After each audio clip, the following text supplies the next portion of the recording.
বিসমিল্লাহির রহমানির রহিম। আসসালামু আলাইকুম। স্টুডিও ফটো পিকজেলে আবারও স্বাগতম। বরাবরের মতোই আপনাদের সাথে আছি আমি ইউনুস খান। আমাদের সেশন 6 এর আজকের পর্বে থাকবে ডাস্ট এন্ড স্ক্র্যাচ রিমুভ। আজ আমরা দেখব কিভাবে আপনার ছবি থেকে ডাস্ট এন্ড স্ক্র্যাচ ফিল্টার দিয়ে অতি সহজে ডাস্ট এন্ড স্ক্র্যাচ গুলো আপনার ছবি থেকে রিমুভ করতে পারবেন। সুতরাং বন্ধুরা চলে যাই সরাসরি ফটোশপে। বন্ধুরা আমরা চলে আসছি ফটোশপে। এখন আমরা ফাইল ওপেন করব। ফাইল ওপেনের জন্য ফাইল মেনু থেকে ওপেন। এখন আমরা যে ফাইলগুলো ওপেন করতে চাই সেই ফাইলগুলো সিলেক্ট করব, দেন ওপেন। বন্ধুরা আমাদের ফাইল ওপেন হয়ে গেছে। এখন আমরা দেখব কিভাবে dust and scratch filter use করে অতি সহজে ডাস্ট এন্ড স্কেচ গুলো আমরা ছবি থেকে বা পিকচার থেকে রিমুভ করব। এখানে আমার যে ইমেজ ওপেন আছে সেই ইমেজে দেখা যাচ্ছে সম্পূর্ণ ইমেজে প্রচুর পরিমাণে ডাস্ট স্ক্র্যাচ হচ্ছে। মূলত ইমেজে যে ধরনের ময়লা বা দাগগুলো থাকে এগুলোকে আমরা ডাস্ট এন্ড স্কেচ বলে থাকি।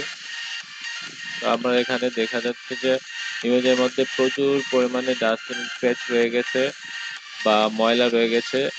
তো আমরা এই ময়লাগুলা কিভাবে অতি সহজে রিমুভ করবো সেই টেকনিকটা আমরা দেখবো। Dust and scratch filter apply করার ক্ষেত্রে আমাদের যে বিষয়গুলো মাথায় রাখতে হবে সেটি হচ্ছে আমরা সলিড কালার যেখানে থাকে বা একরকম কালার যেখানে থাকে সেখানে একরকম স্পেসে dust and scratch filtering apply করব, আর যেখানে মাল্টি কালার থাকে সেখানে আমরা আলাদা করে ইউজ করব। তো আমরা এখানে সলিড কালারই ইউজ করি ডাস্ট এন্ড স্ক্র্যাচ ফিল্টারটা। আমরা সিলেকশন থেকে সিলেক্ট করলাম বা এখান থেকে রেক্টেঙ্গুলারের মাধ্যমে সিলেক্ট করলাম। তো আমরা যে টুলসটা বা যে ফিল্টারটা ইউজ করব, ফিল্টার থেকে নয়েজ ডাস্ট এন্ড স্ক্র্যাচ।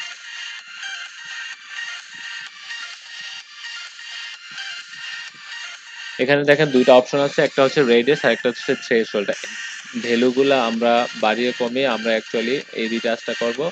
তো আমরা ফার্স্টে আমরা রেডিয়াস গ্র্যাজুয়ালি বাড়াতে থাকবো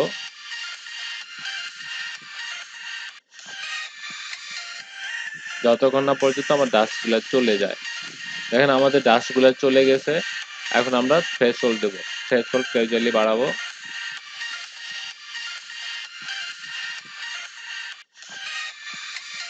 যতক্ষণ না পর্যন্ত ইমেজের ন্যাচারাল যে মুডটা ছিল বা অরিজিনাল যে মুডটা আসে সে পর্যন্ত। দেখেন আমাদের ডাস্ট এন্ড স্ক্র্যাচ গুলো রিটাচ হয়ে গেছে এবং আমাদের অরিজিনাল যে টেক্সচার বা অরিজিনাল যে কালার সেখানে আমাদের কোনো প্রকার নষ্ট হয়নি।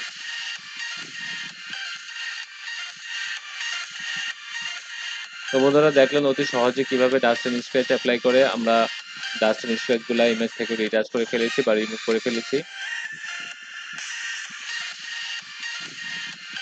আমরা একটা মাল্টি কালারে যাই, যেখানে মাল্টি কালার আছে সেখানে আমরা কিভাবে রিটাচ করব। তো মাল্টি কালারের জায়গা আমরা সিলেক্ট করলাম, ফিল্টার থেকে নয়েজ ডাস্ট এন্ড স্ক্র্যাচ। দেখুন আমাদের আগের যে ভ্যালুটা সেই ভ্যালুটা আমরা এখানে অ্যাপ্লাই করছি, কিন্তু দেখেন আমাদের যে ইমেজের যে টেক্সচার সম্পূর্ণ নষ্ট হয়ে গেছে।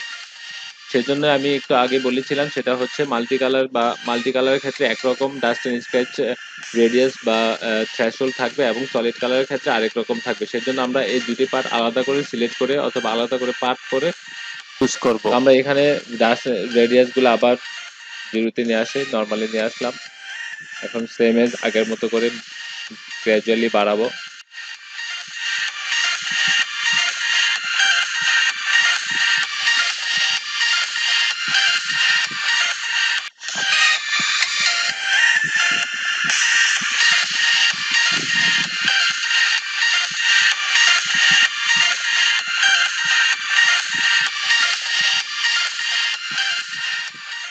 Dust and scratch filter use করার পরেও আমরা কিছু কাজ করতে হবে, সেগুলো আমরা ম্যানুয়ালি হেলিয়ান টুল অথবা স্টেম টুল ইউজ করে নিব। এভাবে আমরা অতি সহজে একটা ছবি থেকে dust and scratch filter use করে খুব সহজে আমরা পিকচারের ডাস্টগুলো রিমুভ করতে পারি। এখন আমরা স্কাইটা এবং স্কাই এর কাছাকাছি যে কালারটা আছে সেটা আমরা dust and scratch filter use করব।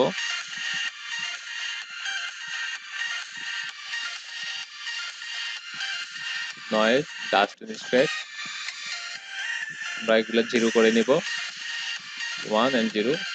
আমরা দেখবো কততে আমাদের ডাস্ট এন্ড স্ক্র্যাচ গুলো চলে যায়। দেখেন আমাদের ডাস্ট এন্ড স্ক্র্যাচ গুলো চলে গেছে।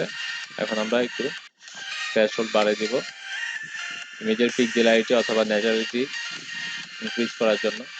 দেখুন আমাদের ইমেজে অরিজিনাল ছবির যে মুডটা সেই মুডটা আমাদের ঠিক আছে, শুধু আমাদের ডাস্ট স্ক্র্যাচগুলো রিটাচ হয়ে গেছে। এভাবে আমরা অতি সহজে অল্প সময়ে এবং সহজে ডাস্ট স্ক্র্যাচ ফিল্টার ইউজ করে পিকচার থেকে ডাস্ট স্ক্র্যাচগুলো রিমুভ করতে পারবো। তো বন্ধুরা, আজ এই পর্যন্ত। আগামী সেশন পর্যন্ত সঙ্গে থাকুন। ধন্যবাদ সকলকে, ধন্যবাদ সাথে থাকার জন্য। আর যারা আমার চ্যানেলে নতুন, সবাই অবশ্যই সাবস্ক্রাইব করবেন এবং বেল আইকনে ক্লিক করবেন যেন পরবর্তী ভিডিওগুলা নোটিফিকেশন সবার আগে আপনার কাছে চলে যায়। আর ভিডিওতে লাইক করবেন, শেয়ার করবেন। এতক্ষণ পর্যন্ত যারা সম্পূর্ণ ভিডিও দেখেছেন সকলকে অসংখ্য ধন্যবাদ সাথে থাকার জন্য। আল্লাহ হাফেজ। পরবর্তী ভিডিও পর্যন্ত সঙ্গে থাকুন।